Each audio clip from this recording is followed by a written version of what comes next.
Hello everyone and welcome back to my YouTube channel. So friends, आज का जो video lecture है ये बेस्ड है हमारे चैप्टर आयनिक इक्विलिब्रियम पे। हमने कर लिए थे 3 लेक्चर्स और ये है lecture number 4 of ionic equilibrium of class 11th। इसके अंदर आज का जो हमारा टॉपिक होने वाला है वो है ऑस्टवर्ल्ड डाइल्यूशन लॉ।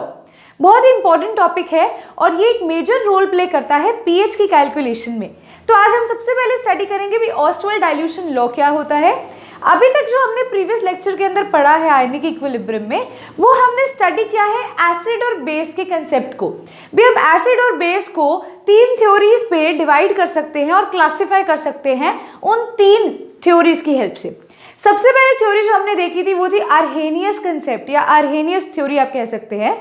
सेकेंड जो हमने देखी थी वो थी ब्रॉन्स्टेड लॉरी कंसेप्ट, ठीक है। और तीसरी जो हमने देखी थी वो थी Lewis acid and base theory. तो इन तीनों के अंदर हमने एसिड और बेस को क्या किया, क्लासिफाई किया। अब हम करने लगे हैं आयनिक इक्विलिब्रियम का important topic which is Ostwald dilution law. Ostwald dilution law basically students deal करता है डिग्री ऑफ डिसोसिएशन से। तो यहाँ पर हम डिग्री ऑफ डिसोसिएशन का बहुत ही इंपॉर्टेंट रोल प्ले करने वाले हैं। अगर किसी स्टूडेंट ने केमिकल इक्विलिब्रियम के अंदर डिग्री ऑफ डिसोसिएशन नहीं पढ़ा है तो पहले जाकर यूट्यूब पे टाइप कर लो डिग्री ऑफ डिसोसिएशन बाय शौर्य ग्रोवर या फिर केमिकल इक्विलिब्रियम बाय शौर्य ग्रोवर और उसे देख लो। उसे देखने के लिए देखो, अब मैं पढ़ाऊंगी तो मैं बेसिक तो बताऊंगी, नो डाउट आपको समझ आ जाएगा, लेकिन केमिकल इक्विलिब्रियम का जो इससे पहले वाला चैप्टर है उसका बहुत ही खास टॉपिक है वो। अगर आपने अभी तक वो स्किप कर दिया है तो अभी जाके देख लो, क्योंकि उसमें से क्वेश्चन राइज करेगा पेपर में, है ना। तो साथ के साथ ये तो करोगे वो भी आपका रिवाइज हो जाएगा। क्लियर है?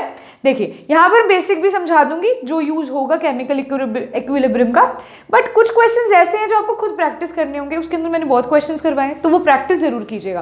अब लेक्चर पे चलने से पहले फटाफट से चैनल को सब्सक्राइब कर दीजिए जिन्होंने चैनल को सब्सक्राइब नहीं किया है। मेरी वीडियो के नीचे आपको रेड कलर से लिखा होगा सब्सक्राइब, मेरी पिक्चर के साथ नेम के साथ लिखा होगा। सब्सक्राइब के साथ एक बेल आइकन भी है, बेल आइकन को प्रेस करोगे तो अगली वीडियो डल चुकी है ये नोटिफिकेशन आपकी स्क्रीन पर खुद आ जाएगी। तो टेंशन नहीं होगी भी अगली वीडियो कब डलेगी, वो खुद ही नोटिफिकेशन आ जाएगी भी डल गई है, आके देख लीजिए। क्लियर है? तो बेल आइकन प्रेस कर दीजिएगा। अब हम चलते हैं हमारे टॉपिक की तरफ विच इज ऑस्टवर्ल्ड डाइल्यूशन लॉ। अब ऑस्टवर्ल्ड डाइल्यूशन लॉ हमें क्या स्टेट करता है, इसे ध्यान से हम समझेंगे। देखिए ऑस्टवर्ल्ड डाइल्यूशन लॉ जो है ये एप्लीकेबल होता है for weak electrolytes.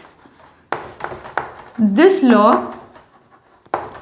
Is applicable for weak electrolytes. ये लॉ जो है ये वीक इलेक्ट्रोलाइट्स के लिए एप्लीकेबल होता है और वीक इलेक्ट्रोलाइट्स के अंदर भी किसके लिए एप्लीकेबल होगा, weak acid and weak base. ठीक है, किसके लिए, वीक एसिड और वीक बेस के लिए एप्लीकेबल होगा। उसके बाद देखिए यहां पर वीक इलेक्ट्रोलाइट्स के केस में क्या होता है, जो हमारा डिग्री ऑफ डिसोसिएशन होता है या जो अल्फा होता है जिसे हम डिग्री ऑफ डिसोसिएशन कहते हैं, degree of dissociation for weak electrolytes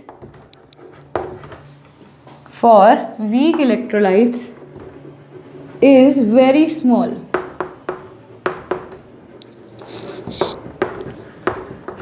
ठीक है, अब देखिए मैंने आपको बोला ऑस्टवर्ल्ड डाइल्यूशन लॉ के अंदर हम डिग्री ऑफ डिसोसिएशन का बहुत रोल प्ले करेंगे। सेकंड चीज, ऑस्टवर्ल्ड डाइल्यूशन लॉ जो है वो वीक इलेक्ट्रोलाइट्स के लिए एप्लीकेबल है, जिसके अंदर हम बेसिकली किसको स्टडी कर रहे हैं, वीक एसिड और वीक बेस के लिए होता है।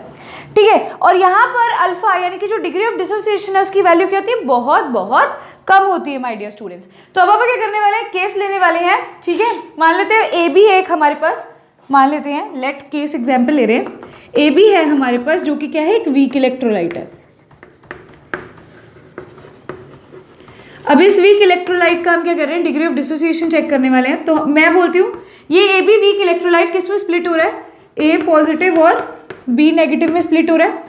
अब इक्विलिब्रियम चैप्टर के अंदर आपने स्टडी करा होगा, एक होता है इनिशियल पॉइंट, एक होता है एट इक्विलिब्रियम, अगर आपको पता हो तो मैं बोलूँ अगर इनिशियली का मतलब क्या होता है, जब टाइम टी क्या है, 0 है।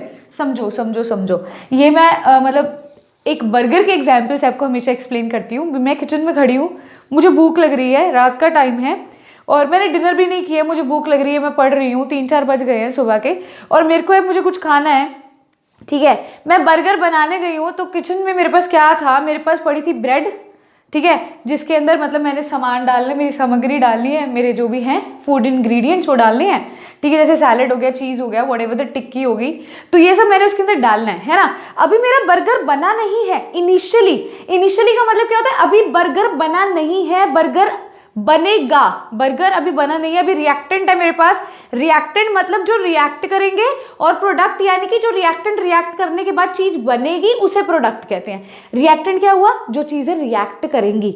अब यहाँ रिएक्ट क्या करेंगी, मेरा बर्गर रिएक्ट करेगा और मेरे इंग्रेडिएंट्स रिएक्ट करेंगे। बर्गर के मतलब ब्रेड के अंदर इंग्रेडिएंट्स जाएंगे और फिर उसे मतलब जैसे भी किया जाएगा, ठीक है, गर्म किया जाएगा, व्हाटएवर इट इज, ठीक है।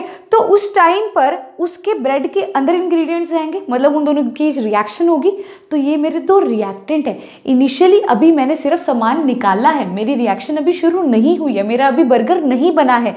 इनिशियली का मतलब होता है भी अभी तो रिएक्शन शुरू ही नहीं हुई, अभी रिएक्टेंट पूरा का पूरा मेरे पास है, अभी रिएक्टेंट ए बी पूरा का पूरा मेरे पास है। कब मेरे पास है, इनिशियली मेरे पास है, जब टाइम t 0 है, जब ये रिएक्शन शुरू नहीं हुई है, समझ रहे हो।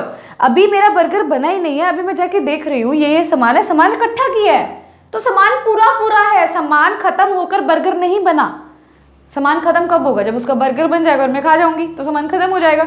अभी सामान निकाला है, अभी रिएक्शन शुरू नहीं किया है, अभी मैंने बनाने का प्रोसेस शुरू नहीं किया है, तो ये कौन सा टाइम है मेरा, टाइम t = 0 है, इनिशियली है, शुरू नहीं हुआ है अभी, ठीक है। तो इनिशियली टाइम t जब 0 होता है उस टाइम पर ए बी मान लेते हैं, एज्यूम करते हैं हम भी, ये क्या है, 1 है, ए बी कितना है, 1 है। तो अब ये क्या है, उस टाइम पर देखो, अब मैंने क्या किया, मेरा बर्गर मैंने निकाल लिया और उसके अंदर डालने वाला सामान मैंने निकाल लिया। अब क्या मेरा प्रोडक्ट बन गया, क्या मेरा बर्गर बन गया, सिर्फ सामान निकालने से क्या मेरा बर्गर बन गया, नहीं। मतलब जब मेरी रिएक्शन शुरू नहीं हुई, जब टाइम t 0 था, उस टाइम पर सिर्फ सामान है, सिर्फ रिएक्टेंट है, प्रोडक्ट नहीं बना। तो इनिशियली क्या होगा, हमारा प्रोडक्ट क्या होगा, 0 क्लियर है, क्लियर है। ये मैंने इक्विलिब्रियम में एक्सप्लेन किया था, केमिकल वाले में, केमिकल इक्विलिब्रियम में। मैं कह रही हूँ भी कई बच्चों ने उसमें नहीं देखा, तो यहाँ पे उनको दिक्कत नहीं आनी चाहिए, इसलिए एक्सप्लेन कर रही हूँ, ठीक है। वो रेफर क्यों कर रही हूँ, क्योंकि उसमें क्वेश्चंस बहुत करवाए हैं, इस वजह से, ठीक है। अब देखो यहाँ पर क्या है, यहाँ पर ये जो है ए बी अभी हमारा इनिशियली हम लेट कर रहे हैं, अभी 1 है, और ये भी हमारा बना नहीं है। अब देखना ध्यान से, इस कंसेप्ट को समझना। एट टाइम t = t, यानी कि कुछ इंटरवल ऑफ टाइम के बाद, मतलब अभी पूरा का पूरा मेरा सामान खत्म होकर प्रोडक्ट नहीं बना, समझो इस चीज़ को। मैं कह रही हूँ मैंने बर्गर लिया, मतलब मैंने ब्रेड ली, बारी बारी बर्गर निकला था मुँह से, मैंने ब्रेड ली, ब्रेड के अंदर अभी मैंने सामान डालना शुरू किया है, तो मेरे पास मान लो, मैं कहती हूँ मेरे पास ब्रेड थी, 2 ब्रेड थी, लेट करते हैं, 2 ब्रेड थी, 1 ब्रेड यूज कर ली। मान लो मेरे पास सैलेड जो थी, दो हमारे जो थे बाउल सैलेड थी, 1 बाउल सैलेड यूज कर लिया, ऐसे ज्यूम कर लेते हैं, ठीक है। तो मैंने क्या किया, 1 बाउल सैलेड यूज किया और अपना 1 ब्रेड यूज किया, तो अभी भी 1 बचा है ना, मतलब पूरा का पूरा यूज तो नहीं हुआ ना। तो मतलब मैं बीच में रिएक्शन किया, अभी पूरा मेरा बर्गर बना नहीं है, मैं बीच में ही अपना देख रही हूँ मेरी कितनी प्रोग्रेस हो गई। तो कुछ टाइम t पर मेरा जो ये है, ये कुछ कम हो जाएगा, x नहीं लेते, सेल्फा लेते, तो ये मेरा क्या हो जाएगा, कुछ कम हो जाएगा। पहले ये कितना था, 1 था, अब उसमें से कुछ निकाल लिया, अभी पूरा नहीं कर लिया बर्गर। मतलब मैं कह रही हूँ भी अभी मेरे इंग्रेडिएंट्स, ये कंबाइंड बोल रही हूँ। अब कहो मैम, अब आप कह रहे हो ब्रेड तो अलग है, इंग्रेडिएंट्स अलग है, यहाँ तो एक ही चीज़ लिख रहे हो। अरे लेट करो, समझाने की कोशिश कर रही हूँ, उसे समझो, रिएक्शन है, समझो इस चीज़ को। देखो मैं कह रही हूँ मेरा रिएक्टेंट है, वो मेरा रिएक्टेंट है, सामग्री मेरा रिएक्टेंट है, सामग्री अभी कुछ ही यूज़ हुई है, पूरी यूज़ नहीं हुई, तो जितनी यूज़ हुई है उसको उसमें से माइनस कर दिया, अभी इतनी रह गई, इतनी थी, इतनी निकाल दी, तो इतनी रह गई। तो जितनी यूज कर ली उतनी बनेगी उस टाइम पर। मान लो 1 था, 1 में से अभी मैंने क्या किया, 20% मैंने क्या किया, यूज कर लिया उसका, 20% यूज कर लिया, तो बनेगा भी कितना, 20% ही बनेगा। समझ रहे हो ना इस चीज़ को। मैंने क्या किया, 1 ब्रेड ली, 3 सैलेड यूज कर लिए, तो मतलब अब अगर मैं फाइनल अपना प्रोडक्ट देखूँ, मेरे हाथ में क्या है, 1 ब्रेड और उसमें 3 सैलेड, मतलब 3 सैलेड आ गए, मतलब टोटल एक था, एक में से जितना यूज हुआ उतना उतना ही तो बनेगा, तो उतना उतना बन गया। अब एट टाइम टी पे ये कितना है 1 माइनस अल्फा, और वो कितना है अल्फा अल्फा। अब देखो, अब ना यहाँ पर थोड़ा सा आपको ध्यान देने की ज़रूरत है, जो आपको पता होना चाहिए। अब ये तो हमारे क्या हो गए, ये हमारे मोल्स हो गए। ये क्या है, हमारे मोल्स हैं, मोल्स हैं। ये क्या है, ये भी हमारे मोल्स थे, ये भी हमारे क्या मोल्स हैं। अब यहाँ हमें मोल्स नहीं लेने होते, अब हमें लेनी होती है कंसंट्रेशन। जब भी हमें इक्विलिब्रियम का कंसेप्ट यूज कर रहे हैं, हमें कंसंट्रेशन से डील करना होता है। अब देखो ध्यान से इस चीज़ को समझोगे, ये थोड़ा आपको फर्स्ट चैप्टर से रिलेटेड कंसेप्ट आ गया, देखिए ध्यान से।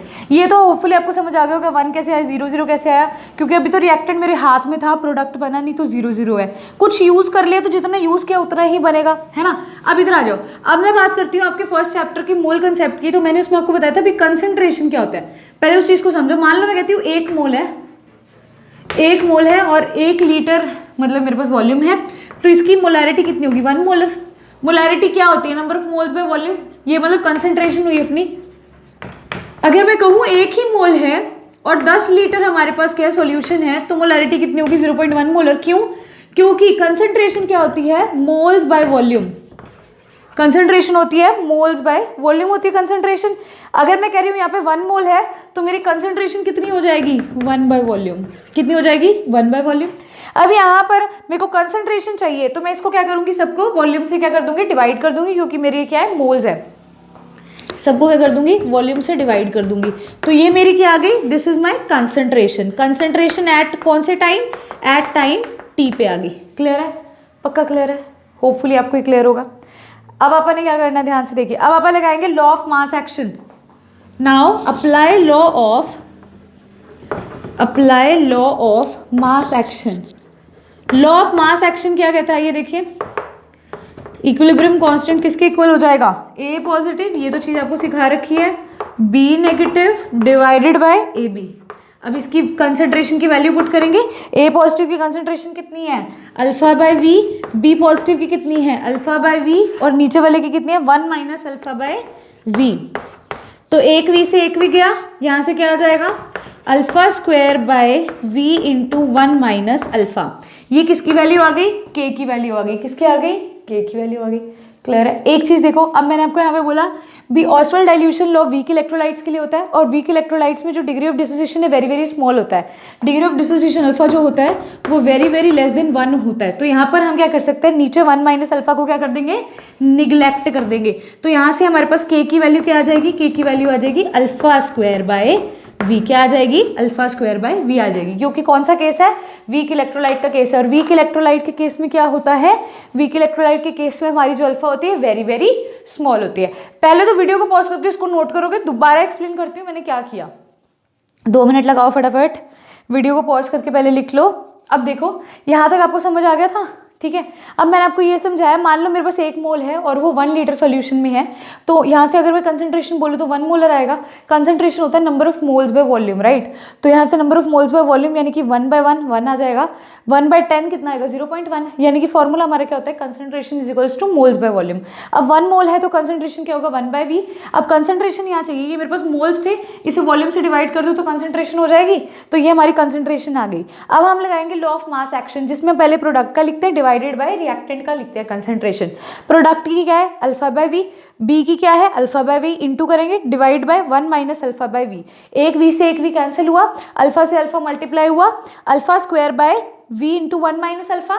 अब मैंने बोला वीक इलेक्ट्रोलाइट के केस में हमारी जो अल्फा की वैल्यू होती है वेरी वेरी वेरी स्मॉल होती है, इस वजह से 1 minus alpha nearly equal to क्या हो जाएगा, 1 हो जाएगा, निग्लेक्ट कर देंगे। तो क्या हो जाएगा, यहाँ से के की वैल्यू क्या आ गई, अल्फा स्क्वायर बाय वी आ गई। क्या आ गई के की value, alpha square by V आ गई। अब देखें, अब यहाँ से अल्फा कितनी आएगी, यहाँ से अल्फा क्या आएगा अपना, अल्फा आएगा के इंटू वी का रूट। अल्फा क्या आएगा, के इंटू वी का रूट आ जाएगा। तो ये अल्फा क्या आ गया, डिग्री ऑफ डिसोसिएशन आ गया, डिग्री ऑफ डिसोसिएशन आ गया। तो यहीं से हमारी जो है ऑस्वाल्ड डाइल्यूशन लॉ की डेफिनेशन डेवलप होगी। एक तो फॉर्मूला अल्फा का आपने ये डेवलप कर लिया, alpha is equals to root K V. एक और फॉर्मूला होता है वो यहाँ लिखती हूँ, हाँ जी, अभी मैंने बताया C is equals to 1 by V होता है किस केस के लिए, जब नंबर ऑफ मोल्स 1 लेते हैं तो C is equals to 1 by V है। तो अब मैं क्या कर सकती हूँ, alpha is equals to K V होता है। तो अगर मेरे को C के टर्म्स में इसको लिखना हो, क्या होगा, अल्फा इज इक्वल्स टू के बाई सी हो जाएगा। मतलब ये इसको रिप्लेस करोगे तो k/c हो जाएगा। तो यहाँ से अब हम क्या लिखने वाले हैं, ऑसवाल्ड डाइल्यूशन लॉ के डेफिनेशन लिखने वाले हैं। उससे पहले फटाफट से वीडियो को पॉज करके इसको क्या करोगे, आप नोट डाउन करोगे माय डियर स्टूडेंट्स। हाँ जी स्टूडेंट्स, तो अब देखिए डेफिनेशन क्या होगी। एट कांस्टेंट टेम्परेचर पर द डिग्री ऑफ डिसोसिएशन यानी कि alpha is directly proportion to the under root of its dilution, यानी कि केवी के वो क्या है, डायरेक्टली प्रोपोर्शन है, इसे बोलेंगे डाइल्यूशन, ठीक है। या फिर alpha is inversely proportion to square root of the concentration, यानी कि k/c, है ना। एक चीज देखिए, यहाँ पे मैंने जो आपको लिखवाया है ना, इसको तो k को हटा दोगे, k तो हम अल्फा को निकालते हैं ना तो लिखते हैं। देखो मैं क्या बोल रही हूँ, मैंने आपको बोला कांस्टेंट टेम्परेचर पर हमारा अल्फा जो है वो डायरेक्टली प्रोपोर्शन होगा डाइल्यूशन के स्क्वायर रूट के, और इन्वर्सली प्रोपोर्शन होगा कंसंट्रेशन के अंडर रूट के। जब इस अल्फा मतलब इसको प्रोपोर्शनल को हटाएंगे तो alpha is equals to root kv हो जाएगा, alpha is equals to root k/c हो जाएगा। मतलब जब इस डायरेक्टली प्रोपोर्शन के साइन को हटाएंगे तो हमारा k आ जाएगा, ठीक है। तो ये क्या है, v का मतलब होता है वॉल्यूम, यानी कि डाइल्यूशन से रिलेटेड, है ना। तो मतलब वो क्या हो जाएगा, under root of its dilution हो जाएगा। मतलब आप जितना डाइल्यूट करोगे उतना ज़्यादा डिग्री ऑफ डिसोसिएशन क्या होगा, बढ़ेगा। तो जितना आप कंसंट्रेशन बढ़ाओगे उतना डिग्री ऑफ डिसोसिएशन हमारा क्या होगा, कम होगा, ठीक है। तो इसका क्या है, स्क्वायर रूट के डायरेक्टली प्रोपोर्शन है वॉल्यूम के, और इन्वर्सली प्रोपोर्शन है कंसंट्रेशन के स्क्वायर रूट के। जब आप इस अल्फा को, मतलब अल्फा बोल देती हूँ, इस डायरेक्टली प्रोपोर्शन के साइन को हटाओगे तो k आ जाएगा उसकी जगह पे, जो कि हमने अभी डिराइव किया है। अब हम करने लगे हैं दो cases. In the case of weak acid, ठीक है, हमारे जो इसकी वैल्यू है वो क्या होगी, in the case of weak base क्या वैल्यू होगी। तो पहला केस लिखते हैं, in case of weak acid, in case of weak acid, okay. Weak acid के केस में HA लेते हैं। HA किस में टूटेगा, H पॉजिटिव में और A नेगेटिव में। एसिड क्या होता है माय डियर स्टूडेंट्स, एसिड क्या होता है, जो डोनेट करता है H पॉजिटिव आयंस को, जो प्रोटॉन्स को डोनेट करता है, राइट। तो जो प्रोटॉन्स को डोनेट करता है, so it is an acid. तो ये क्या है, एक एसिड है, लेकिन ये एक वीक एसिड है। ये किस में स्प्लिट हो रहा है, H पॉजिटिव आयंस और A नेगेटिव आयंस में। अब इनिशियली ये कितना होगा, सेम वही करना है। इनिशियली ये होगा 1, ये होगा 0, ये होगा 0। At time t is equals to T पे कितना होगा, 1 minus alpha, alpha alpha. Concentration क्या लिखेंगे, 1 minus alpha by V, alpha by V, alpha by V. अब देखो वीक एसिड के केस में हमें क्या देखना है, H पॉजिटिव आयंस की कंसंट्रेशन। H पॉजिटिव आयंस की कंसंट्रेशन कितनी है, H पॉजिटिव आयंस की कंसंट्रेशन है अल्फा बाय वी, कितनी है, अल्फा बाय वी। और अभी मैं आपको एक चीज़ बता के हटी हूँ, ठीक है। अब इस चीज़ को ध्यान से समझना। अभी एक चीज़ आपको बता के हटी हूँ, अल्फा की वैल्यू होती है, क्या होती है, रूट kv। तो यहाँ पर हम अल्फा की वैल्यू क्या करेंगे, रूट kv बाय वी, क्या हो जाएगी, रूट kv बाय वी हो जाएगी।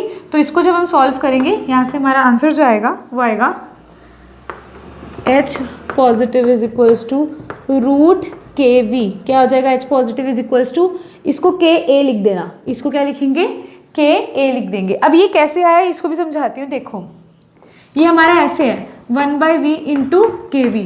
अगर इसे मैं रूट के अंदर लेके जाऊंगी तो मेरा क्या होगा, kv/v इंटू वी, तभी ये 1/v बाहर आया होगा, मैथ्स पढ़ी होगी इतनी। तो ये अगर हम इसे काटेंगे, ठीक है, सॉरी k/v हो जाएगा, यहाँ पे Ka/v हो जाएगा, क्या हो जाएगा, Ka/v हो जाएगा H पॉजिटिव का। तो यहाँ से H पॉजिटिव की क्या कंसंट्रेशन आ जाएगी, रूट Ka/v। Ka क्या होता है, Ka क्या होता है, Ka होता है dissociation constant of weak acid, ठीक है। तो देखो वीक एसिड के केस में क्या होता है, यहाँ तक तो सबको क्लियर है। अब देखो एसिड की बात करें तो H पॉजिटिव आयन की बात करेंगे। H पॉजिटिव आयन की कंसंट्रेशन क्या है, अल्फा बाय वी, और अल्फा की वैल्यू अभी डिराइव की थी ऑसवाल्ड डाइल्यूशन लॉ से, कितनी होती है, रूट kv। तो रूट kv बाय वी किया। अब इस v को हम अंदर लेके जाएंगे रूट में, तो क्या होगा, v इंटू वी, एक v से v कैंसिल। तो इस k को क्या हम लिखेंगे, Ka/v। a क्यों लिखा, क्योंकि एसिड का है ये, तो ये क्या है, dissociation constant of weak acid, ठीक है। तो यहाँ से H पॉजिटिव आयन की कंसंट्रेशन हमारी कितनी आ गई, Ka इंटू क्या आ गई हमारी, Ka डिवाइडेड बाय क्या आ गई, V आ गई, ठीक है। अब मान लो अगर आपको इसको कंसंट्रेशन के टर्म्स में एक्सप्रेस करना है, तो आपको पता है C is equals to 1/v होता है, तो इसको C से रिप्लेस कर दो। H पॉजिटिव की कंसंट्रेशन कितनी आ जाएगी, रूट Ka C आ जाएगी, क्लियर है ना, ठीक है, 1/v किसके इक्वल होता है, सी के, तो क्या आएगा √Ka(C) आ जाएगा। ये किस केस में था, वीक एसिड के केस में H पॉजिटिव आयन की कंसेंट्रेशन निकाली। अब अपन वीक बेस के केस में निकाल लेते हैं। तो ऑसवाल्ड डाइल्यूशन लॉ तो आपको सिखा दिया ना मैंने, देखो ये डिसोसिएशन कांस्टेंट बताया है वीक एसिड वीक बेस का। ये आपसे पूछ लेते हैं डिसोसिएशन कांस्टेंट बताओ वीक एसिड वीक बेस का। अब अपन ले रहे हैं वीक बेस का केस, किसका केस ले रहे हैं, वीक बेस का ले रहे हैं, तो इसके अंदर आप BOH ले लेते हैं, वो बेटर रहेगा। तो BOH, अब बेस क्या होता है, जो OH नेगेटिव आयंस को क्या करता है, स्प्लिट करता है, साथ में B पॉजिटिव निकला। अब यहाँ से इनिशियली ये कितना होगा 1, ये कितना होगा 0 0, ये एट टाइम T कितना होगा, ये होगा 1 माइनस अल्फा, ये होगा अल्फा अल्फा। कंसंट्रेशन क्या होगी इसकी 1 माइनस अल्फा/V, अल्फा/V, अल्फा/V। अब यह बेस है तो किसके आयंस देखेंगे, OH नेगेटिव आयन। एसिड था तो किसके देखे थे, H पॉजिटिव के। OH नेगेटिव आयन की कंसंट्रेशन क्या है, अल्फा/V, और अल्फा क्या होता है V की टर्म्स में, रूट हमारा क्या होता था KV/V। सेम वैसे ही इसको सॉल्व करेंगे, क्या आ जाएगा K, अब यहाँ पर B लोगे, ठीक है, क्योंकि क्या है बेस की बात हो रही है, बाय V हो जाएगा। अगर इसको इन टर्म्स ऑफ कंसंट्रेशन करना चाहते हो तो क्या आएगा KBC का रूट। अब यहाँ KB क्या है, dissociation constant of weak base, किसका, वीक बेस। Ka क्या था, dissociation constant of weak acid. तो इस तरह से हम डिसोसिएशन कांस्टेंट निकाल सकते हैं with the help of Oswald dilution law. तो वीडियो को पॉज करके सबसे पहले इसको नोट करोगे। हाँ जी माय डियर स्टूडेंट्स, तो यही था हमारा ऑसवाल्ड डाइल्यूशन लॉ। अब ये जो कंसेप्ट आपको बताया है ना, ये पीएच में आगे जाके यूज होंगे। अब आप कहोगे मैम इनका क्या रोल है, dissociation constant of weak acid, dissociation constant of weak base, ये आगे जाके यूज होगा, हम इसे वहां स्टडी करेंगे। अब आपको मैंने निकलवाना सिखा दिया, but dissociation constant weak acid का कैसे निकालते हैं, बेस का कैसे निकालते हैं। क्लियर है, क्लियर है। ऑसवाल्ड डाइल्यूशन लॉ समझ आ गया, √Kv और क्या आ गया हमारा √K/C था, है ना, सिंपल सा था। ऑसवाल्ड डाइल्यूशन लॉ निकालना बहुत सिंपल था, वही इनिशियली क्या लेना है 1 लेना है, फिर क्या होगा 1 माइनस अल्फा, अल्फा अल्फा, फिर कंसंट्रेशन लेनी है तो वॉल्यूम से डिवाइड कर दो, फिर लॉ ऑफ मास एक्शन लगा दो और अपना वैल्यू निकाल लो अल्फा की, डिग्री ऑफ डिसोसिएशन की। ध्यान रखना ये वीक इलेक्ट्रोलाइट्स का केस है तो alpha degree of dissociation very very small होता है, ठीक है। तो इस तरह से ये हमारा कंसेप्ट था ऑसवाल्ड डाइल्यूशन लॉ का। अब नेक्स्ट वीडियो लेक्चर के अंदर हम मिलेंगे हमारे पीएच के टॉपिक के साथ। तो अगर आज का वीडियो लेक्चर आपको अच्छा लगा है तो लाइक ज़रूर करना है, बहुत अच्छा लगा है तो कमेंट करना है, शेयर करना है, चैनल को ज़रूर सब्सक्राइब करना है। नेक्स्ट वीडियो के अंदर हम मिलेंगे नेक्स्ट टॉपिक के साथ। Thanks a lot dear students, have a good day.